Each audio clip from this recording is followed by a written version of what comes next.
ஆண்டவரால் ஆசீர்வதிக்கப்பட்ட அருமையான தேவ ஜனங்களே, இன்று நாம் வாசிக்கக்கூடிய தலைப்பு என்னவென்றால் மனமும் சரீரமும். கர்த்தரை எப்பொழுதும் எனக்கு முன்பாக வைத்திருக்கிறேன். சங்கீதம் 16வது அதிகாரம் 8வது வசனத்திலிருந்து 11வது வசனம் வரை. மனிதன் சரீர ரீதியான பலவித வேதனைகளையும் கஷ்டங்களையும் தாங்கிக் கொள்கிறான். பலவிதமான நோய்கள் அவனை கடுமையாக தாக்கி வருத்தப்படுத்தினாலும் அவைகளை சகித்து கொள்ள முடிகின்றது. ஆனால் மனரீதியாக வரும் விசனங்களையும் நோவுகளையும் அழுத்தங்களையும் அந்த அளவிற்கு தாங்கிக் கொள்ள அவனால் முடிவதில்லை. மனித மனம் மிகவும் நுண்ணுணர்வு கொண்டதாக இருப்பதால் சில நேரங்களில் சிறு சிறு வேதனைகளை கூட அவனால் சகிக்க முடிவதில்லை. அடிதடிகளும் சண்டைகளும் கொலைகளும் ஏன் நிகழ்கின்றன?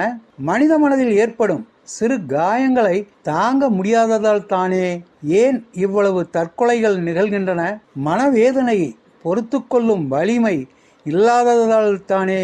பரீட்சையில் தோற்றதற்காக ஒரு மாணவி தற்கொலை செய்கின்றாள். கணவன் திட்டிவிட்டானே என்ற மனவேதனை ஒரு மனைவியை தற்கொலைக்கு தூண்டுகிறது. இந்த செய்திகளிலிருந்து எதை நாம் அறிந்து கொள்ள முடிகின்றது?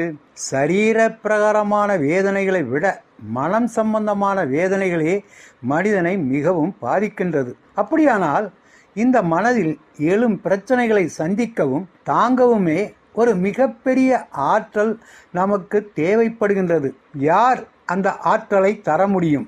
தேவன் மட்டுமே தான் தர முடியும். ஆனால் அநேகர் தங்கள் சரீர சம்பந்தமான தேவைகளுக்காக கர்த்தரை அதிகமாக தேடுகின்றார்களே அன்றி மன சம்பந்தமான தேவையை சரியாக அவர்கள் உணர்வதில்லை. சரீர சுகம், பிரச்சனைகளிலிருந்து விடுதலை போன்ற உடல் சம்பந்தப்பட்ட காரியங்களுக்கு கொடுக்கும் முக்கியத்துவத்தை மனதின் தேவைகளுக்கு அவர்கள் கொடுப்பது இல்லை.